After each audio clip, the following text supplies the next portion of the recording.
आदाब, नमस्कार। The red mic में आपका स्वागत है। मैं हूं सौरभ शुक्ला। योग गुरु से व्यापारी बन चुके बाबा रामदेव को एक बार फिर से जबरदस्त झटका लगा है। उन्हें हाई कोर्ट से सख्त फटकार लगाई गई है। आपको बता दें कि हाल ही में बाबा रामदेव ने हमदर्द के रुआवजा के खिलाफ मोर्चा खोला हुआ था। उन्होंने अपने विज्ञापनों में कहा था कि अगर आप रुआवजा खरीद कर पिएंगे तो मस्जिद मदरसे बनेंगे, और अगर पतंजलि का गुलाब शरबत और बेल शरबत पिएंगे खरीद कर तो गुरुकुल बनेंगे, पाठशालाएं बनेंगी वगैरह वगैरह। बाबा रामदेव के इस एडवर्टीजमेंट के खिलाफ, इस नफरती कैंपेन के खिलाफ हमदर्द ने हाई कोर्ट का रुख किया था। हाई कोर्ट ने जब सुनवाई की तो उन्होंने बाबा रामदेव पर ऐसी टिप्पणियां की जिसे हम आपको बताते हैं, और रामदेव को जरूर इस पर शर्मिंदा होना होगा, और वो हुए भी होंगे, जैसा उनके वकील ने कोर्ट में बताया। कोर्ट में उन्होंने, दिल्ली हाई कोर्ट ने फटकार लगाई और कोर्ट ने कहा कि बाबा रामदेव का बयान अक्षम्य है और इसका समर्थन नहीं किया जा सकता। जो बाबा रामदेव ने बयान दिया है ये एक क्षमा के काबिल नहीं है, और इसका कोई जस्टिफिकेशन ही नहीं है, इसका कोई बचाव ही नहीं कर सकते हैं रामदेव। उन्होंने होश और हवास में बड़े सुनियोजित तरीके से प्लान करके ये बयान दिया। कोर्ट ने कहा कि इस बयान को किसी भी तरह से ठीक नहीं ठहराया जा सकता, और कोर्ट ने कहा कि जब मैंने ये वीडियो, हाई कोर्ट में जस्टिस ने कहा कि जब मैंने ये वीडियो देखा तो मुझे अपने कान और आंखों पर विश्वास नहीं हुआ। अब जब सुप्रीम कोर्ट ने इतनी सख्त टिप्पणी की तो बाबा रामदेव के वकील कोर्ट में मौजूद ही नहीं थे। वो एक प्रॉक्सी वकील आए थे और उन्होंने कहा कि जज साहब अगली तारीख दे दीजिए। जज साहब ने कहा नहीं, अगली तारीख नहीं देंगे, दोपहर 12 बजे आप कोर्ट में हाजिर होइए, और आप हाजिर नहीं होंगे तो हम बहुत सख्त फैसला देंगे, हम बहुत सख्त निर्णय दे देंगे, तो आप संभाल नहीं पाएंगे। तो 12 बजे कोर्ट में दाखिल हुए वकील बाबा रामदेव के, और उन्होंने कोर्ट को बताया कि वो तुरंत जितने भी एडवर्टीजमेंट दिए इस गुलाब शरबत के, जिसमें रुआवजा को लेकर के टिप्पणियां की गई, उन्होंने कहा कि वो सारे विज्ञापन तुरंत हटा रहे हैं।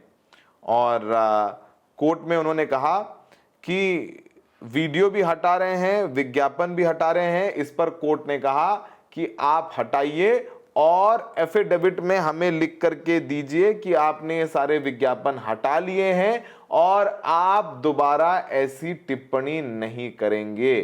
तो लिखित में बाबा रामदेव को माफी भी मांगनी पड़ेगी, लिखना भी पड़ेगा कि उन्होंने सारे वीडियोस हटाए, सारे एडवर्टीजमेंट हटाए और दोबारा वो ऐसे बयान नहीं देंगे। सब दिल्ली हाई कोर्ट ने बहुत सख्त टिप्पणी करते हुए कही। आपको बताएं कि कोर्ट में वरिष्ठ वकील मुकुल रोहतगी की तरफ से ये पिटिशन दायर की गई थी हमदर्द की तरफ से कि उनके खिलाफ एक नफरती कैंपेन चलाया जा रहा है और जिसको रामदेव खुद लीड कर रहे हैं। और उन्होंने कोर्ट में कहा कि ये सारी चीज़ें जो शरबत जिहाद नाम दे दिया, ये देश के संविधान के खिलाफ की गई टिप्पणी है। और कोर्ट में ये भी कहा कि इस पूरे मामले में कि रामदेव ने शरबत जिहाद करके अटैक किया है हमदर्द के रूह अफ़ज़ा पर, और उन्होंने कहा कि ये बहुत शॉकिंग है और ये देश में डिवाइड करने के लिए, कम्युनल डिवाइड करने के लिए रामदेव ऐसा कर रहे हैं। देश में दो धर्मों के बीच खाई पैदा करने की कोशिश बाबा रामदेव कर रहे हैं।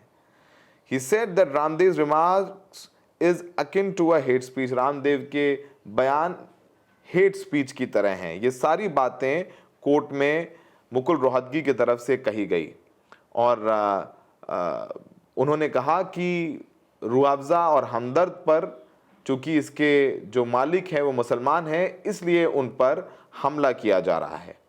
और आपको बताएं, इस पूरे मामले में राजीव नैयर कोर्ट में अपीयर हुए थे बाबा रामदेव की तरफ से, और थोड़ी बहस भी हुई दोनों वकीलों के बीच में।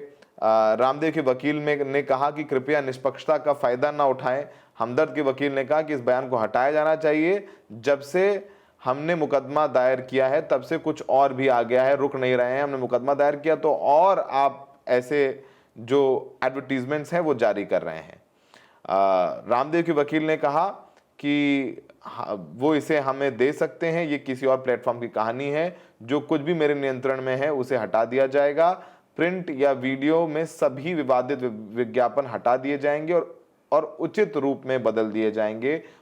हर जगह से वो हटा लेंगे जहां पर भी पतंजलि ने जारी किया है, और बाबा रामदेव ने तो ये बयान दिए ही हैं। और कोर्ट ने कहा कि आप एफिडेविट फाइल करिए। और वकीलों में इस बात पर भी बहस हुई कि हलफनामा में क्या कहा जाना चाहिए। कोर्ट ने कहा कि एक हलफनामा दायर करें जिसमें ये सब शामिल हो, हम देखेंगे, हम नहीं चाहते हैं कि ऐसे मामले सामने आए।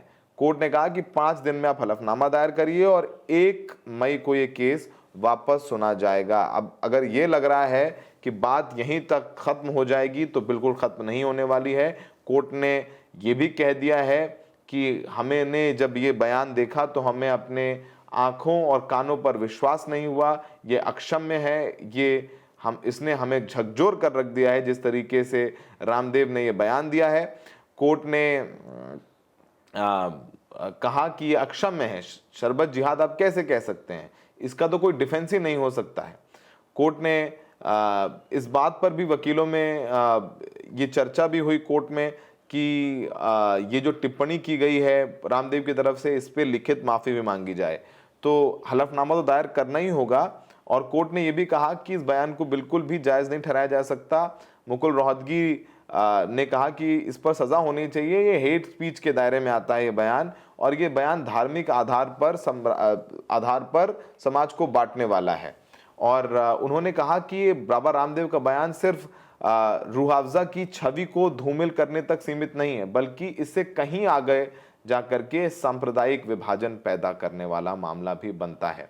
और बाबा रामदेव का बयान सामाजिक सौहार्द और तनाव पैदा करने वाला है, जिसे हल्के में नहीं लिया जा सकता है। और कोर्ट ने हल्के में लिया भी नहीं, और कोर्ट ने तुरंत बाबा रामदेव के वकील को कहा कि आओ, इधर उधर मत जाओ, यहाँ आओ और बताओ आकर के कि आपने ऐसा क्यों किया और क्यों कहा। तो पहले से ही बैकफुट पर नज़र आए उनके वकील। आते ही उन्होंने कहा कि हम सब कुछ हटा रहे हैं। अच्छा, इसके बाद कोर्ट में 1 तारीख को सुनवाई होगी और बाबा रामदेव ने को एफिडेविट दायर करनी होगी, खुद दस्तखत करने होंगे। अच्छा, ये पहली बार नहीं है कि बाबा रामदेव इस तरीके से कोर्ट से उनको फटकार लग रही है, कोर्ट उन पर सख्त टिप्पणियां कर रही हैं। इससे पहले आपको बताएं तो पिछले साल सुप्रीम कोर्ट में तो बाबा रामदेव को और इनके सहयोगी बालकृष्ण को आके बैठना पड़ा था। कोर्ट ने खुद बैठाया था, इनको कहा खड़े हो जाइए, आप कुछ बोलेंगे नहीं। आपको याद होगा कि जब कोरोना चल रहा था, कोरोना का दौर था, लोग सड़कों पर मर रहे थे, दम तोड़ रहे थे, ऑक्सीजन की किल्लत थी, उस वक्त बाबा रामदेव एक दवाई लेकर के आए। उन्होंने कहा कि उन्होंने पतंजलि की लैब ने कोरोनिल नाम की एक दवाई बनाई है और ये आयुर्वेदिक और घरेलू नुस्खों से बनाई गई है और इसको लेने के बाद कोविड नहीं होगा और कोई मरेगा नहीं। लेकिन कोरोनिल लेने के बाद भी लोग मर गए। और उन्होंने डॉक्टर्स को लेकर के टिप्पणियां की थी कि डॉक्टर्स जो दवाइयां दे रहे हैं वो गलत दवाइयां दे रहे हैं, वो लोगों पर मारने पर तुले हुए हैं। तो इस पर Indian medical association supreme court चला गया था और उस पर सुप्रीम कोर्ट ने बाबा रामदेव को बुलाया था और जम करके फटकार लगाई थी। और उन्होंने कहा था कि कोरोनिल के जितने भी विज्ञापन आपने डॉक्टर्स को नीचे दिखाते हुए दिए हैं उन सबको टेक डाउन करिए, उन सबको हटाइए। पर बाबा रामदेव मानने को तैयार नहीं। बाबा रामदेव ने एक जगह माफ़ी मांगी जाकर के सुप्रीम कोर्ट में, हाथ जोड़कर कहा कि दोबारा ऐसा नहीं करेंगे। तो दोबारा रूह अफ़ज़ा को लेकर के उन्होंने शरबत जिहाद से ये पूरा कैंपेन शुरू कर दिया। अब दिल्ली हाई कोर्ट ने उनको जमकर फटकार लगाई है, अब उनको यहाँ माफ़ी मांगनी पड़ेगी। लेकिन समस्या इस बात पर है कि बाबा रामदेव की जितनी बेइज्जती सुप्रीम कोर्ट में हुई, फिर दिल्ली हाई कोर्ट में बेइज्जती हुई, लेकिन फिर भी ऐसा क्यों करते हैं? आपने कभी सोचा है? आपको याद होगा कि जब बाबा ने कोरोनिल की दवाई लॉन्च की कि कोरोना की दवाई है, तब उसकी प्रेस कॉन्फ्रेंस में खुद केंद्रीय मंत्री नितिन गडकरी पहुंचे थे और उसको प्रमोट करने में कई मुख्यमंत्री, कई राज्यों के मुख्यमंत्री शामिल थे, जिसमें शिवराज सिंह चौहान उस वक्त मध्य प्रदेश के मुख्यमंत्री थे, उनका नाम भी था।